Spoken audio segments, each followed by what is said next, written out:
The trap in the timberline. The morning broke cold and still, a brittle kind of silence hanging over the Texas hill country. A red streak lit the horizon where the sun shouldered up over mesquite and cedar, and the air carried the faint, sharp smell of last night's fire still clinging to Elijah Carson's coat. He had risen before dawn, as always. Habit had kept him alive these past years more than hope had. The ranch was small, barely enough land to graze 50 head of half-starved cattle, but it was all that remained of his father's dreams, and Elijah clung to it the way a drowning man clings to driftwood. He paused on the porch, pulling his coat tighter against the chill, and listened to the sounds of his world. A crow cawed from a fence post. A windmill groaned as its blades turned sluggishly. From inside the cabin, he heard the soft stirrings of his daughter, Sarah, rolling over in her bed. Sarah was 8 now, though in the way she carried herself Elijah often saw a wisdom that belonged to someone far older. Since her mama had passed 3 winters back, Sarah had become the steady beat of his heart.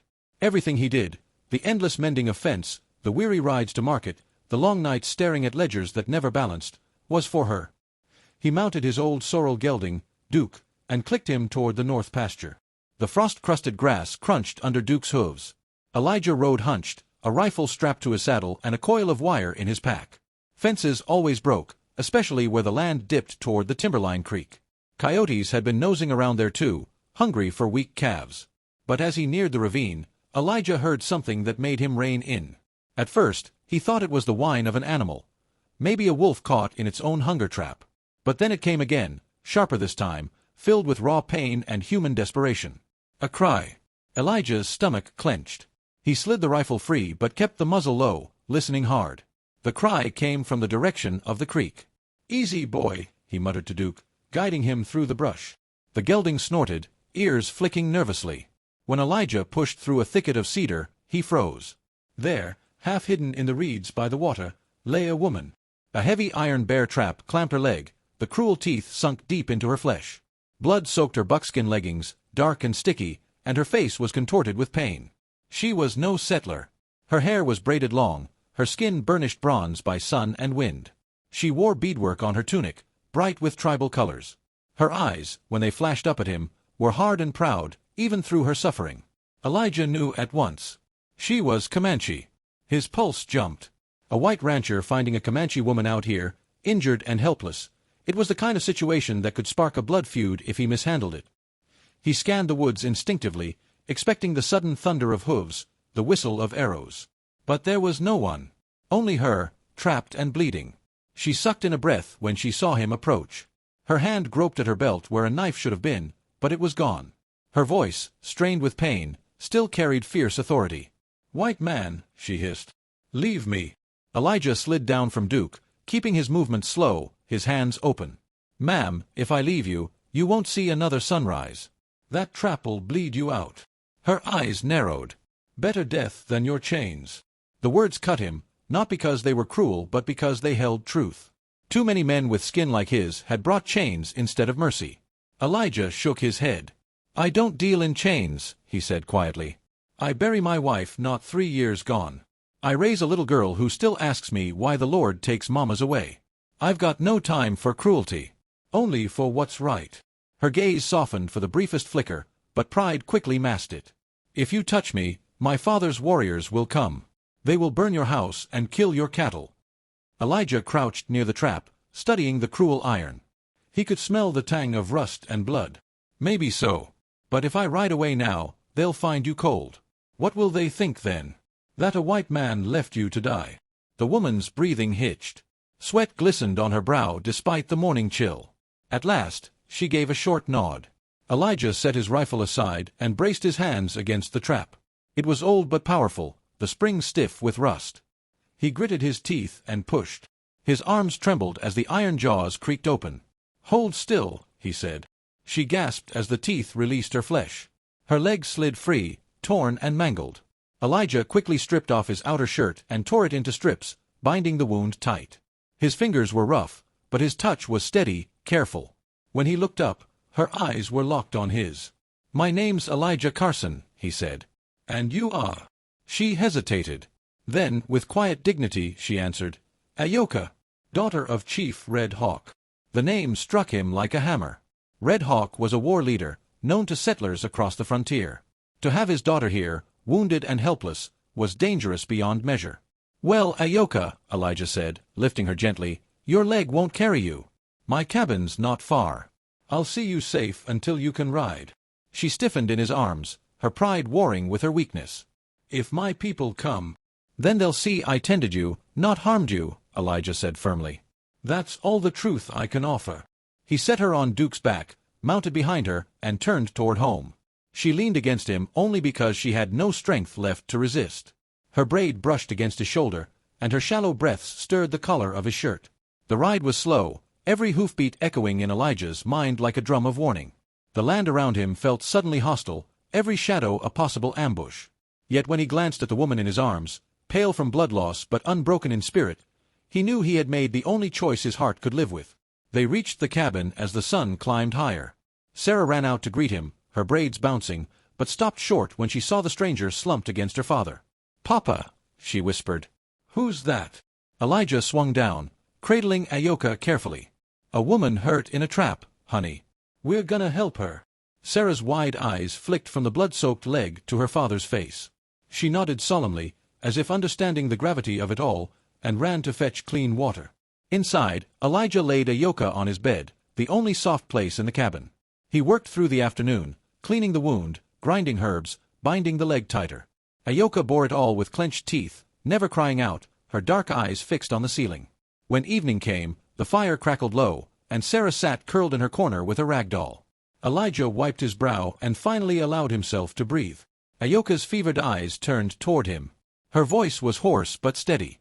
"You risk much, Elijah Carson." He met her gaze. "A man's got to look himself in the mirror come morning. Couldn't have done otherwise."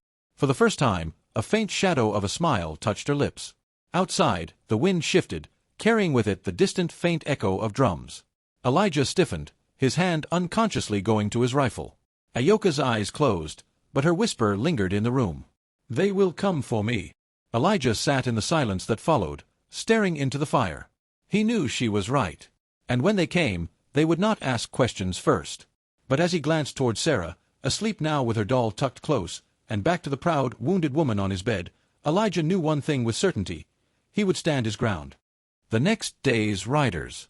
The dawn came gray and uneasy, the kind of morning when the wind seems to whisper warnings in the trees. Elijah had not slept.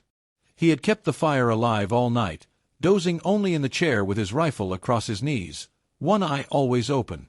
Ayoka had tossed in fever, murmuring words he didn't understand in her own tongue, though now and then she spoke English, fragmented phrases that tore at his heart. "Father, not yet. The stars will guide me." He changed her bandages twice, watching the angry wound for signs of poison. She was strong, he realized, far stronger than many men he had known. It was a miracle she had not passed out completely. Sarah had crept out of bed at one point, her tiny hand brushing his arm. "Papa, is she gonna die?" Elijah had swallowed hard and kissed the top of her head. "Not if I can help it, sweet pea." And he meant it. By the time the first light broke across the horizon, Ayoka's breathing had steadied. She looked pale, but her fever seemed to have eased. She stirred, opening her eyes just enough to glance at him. "You watch like a wolf," she whispered, her voice weak. He leaned closer. "Wolves take. I'm trying to give." A faint smile touched her lips before she slipped back into restless sleep. Elijah stepped onto the porch to breathe the cold air. The sky was painted in streaks of pink and gold, but his eyes went to the ridge line to the west. There, rising like a storm cloud, was dust. Riders. His heart thudded. He went back inside quickly, rousing Sarah. "Darlin', I need you to stay close to me. Do not run outside, no matter what happens, you hear?" She nodded, sensing the tension in his voice. By the time the riders appeared, the ground trembled with the thunder of hooves. 6, maybe 7 Comanche warriors rode hard down the slope, painted for war, lances and bows glinting in the morning light. At their head was a man larger than life, feathers braided in his long hair, his eyes sharp as a hawk's. Elijah knew without being told, this was Red Hawk, chief of the band. The riders reined up hard in front of the cabin, dust swirling around them. The warriors glared down at Elijah, who stood tall on the porch, rifle in his hands but pointed low. He could feel Sarah clutching at his pant leg from behind. Red Hawk's gaze raked over him, then the cabin. His voice rang out like a hammer striking an anvil. "My daughter is here." Before Elijah could speak, Ayoka's voice, faint but proud, came from inside. "Father." She appeared in the doorway, leaning heavily on the frame, her braid undone, her leg bound in Elijah's rough bandages. She looked weak, yet her eyes burned with fire. "Father, he saved me. The iron trap was white man's work. I would have bled into the earth, but this rancher freed me. He tended me. He gave me his roof." The warriors murmured among themselves. Red Hawk's face softened only a fraction as he looked at his daughter. Then his eyes returned to Elijah, hard again. "You found her in a trap," the chief said. "You could have left her. Many would." Elijah swallowed, keeping his voice steady. "I've buried one woman already. I couldn't stomach letting another family feel that pain. Whatever your people think of mine, I wasn't about to walk away." Silence stretched. Every muscle in Elijah's body tensed, waiting for the moment they would draw weapons. Then Red Hawk dismounted. He walked up to Elijah, close enough that Elijah could see the scar across his cheek, the years of hardship carved into his features. The chief stood taller than him by a head, his presence heavy as the mountains themselves. "You risk much," Red Hawk said at last. "A settler with my daughter in his house? Some men of my band would cut your scalp for less." "I reckon some of your band already want to," Elijah admitted, his jaw tight. "But I couldn't let her die. That's all there is to it." For a long moment, the two men stared at each other, warriors of different worlds. Finally, Red Hawk's hand lifted, not to strike, but to rest heavy on Elijah's shoulder.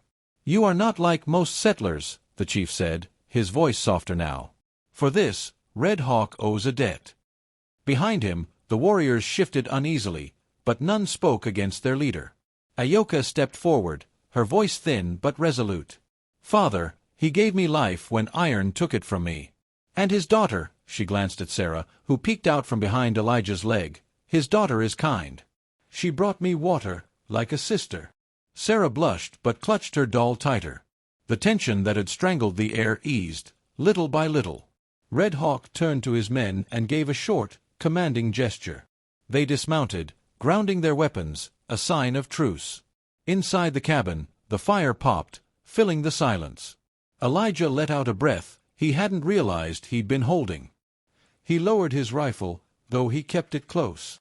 Red Hawk studied the small cabin, the worn boots by the door, the patched roof. He seemed to understand something unspoken. "You live with little," he said. "Little's all I need," Elijah replied. "So long as I've got my girl." The chief nodded slowly. "A man who values family is not my enemy." For the next hours, Elijah's world turned upside down. The Comanche warriors brought food from their packs, dried venison, cornmeal cakes. They helped grind herbs for Ayoka's wound, chanting prayers over her. Sarah, curious but brave, sat close to her new sister, listening wide-eyed as Ayoka whispered stories of spirits and stars. By midday, Red Hawk sat with Elijah outside, the two men watching the horizon. "My daughter will heal," the chief said. "You gave her that chance. For this, my people will not touch your land." Elijah blinked, stunned. A rancher in Comanche territory was never promised peace. Yet here it was, spoken plain. "I thank you," Elijah said. Red Hawk's eyes glinted. "But know this, Elijah Carson, you are tied to my people now. When the winds change, you will be judged not by your skin, but by your heart. Do not fail." Elijah met his gaze and nodded. "I'll do right by her. Always." The chief rose and returned to his people. Before mounting, he placed a carved talisman in Sarah's small hands, a bear made of bone. "This will remind you that strength is not in size, but in spirit," he told her. Sarah's eyes shone as she clutched it. As the riders prepared to leave, Ayoka looked to Elijah. Her voice carried clear, though her body trembled with weakness. "Our paths are not ended," she said. "You will see me again." Then, with the help of her father, she mounted a painted pony, and the warriors rode off, their forms shrinking into the horizon until the dust swallowed them. Elijah stood silent long after they had gone, Sarah clutching his hand. His cabin, once so empty, now felt different, as if it had been touched by something greater than himself. That night, as Sarah slept peacefully beside the bone bear, Elijah sat by the fire, staring into the flames. He thought of Ayoka's eyes, the strength in them, and the strange peace Red Hawk had left behind. Life on the frontier was harsh, full of scars. But sometimes, he realized, mercy could carve a bridge where iron had only cut chains. And though he didn't know when or how, Elijah felt certain of one truth: his story and Ayoka's were not finished. Not by a long shot.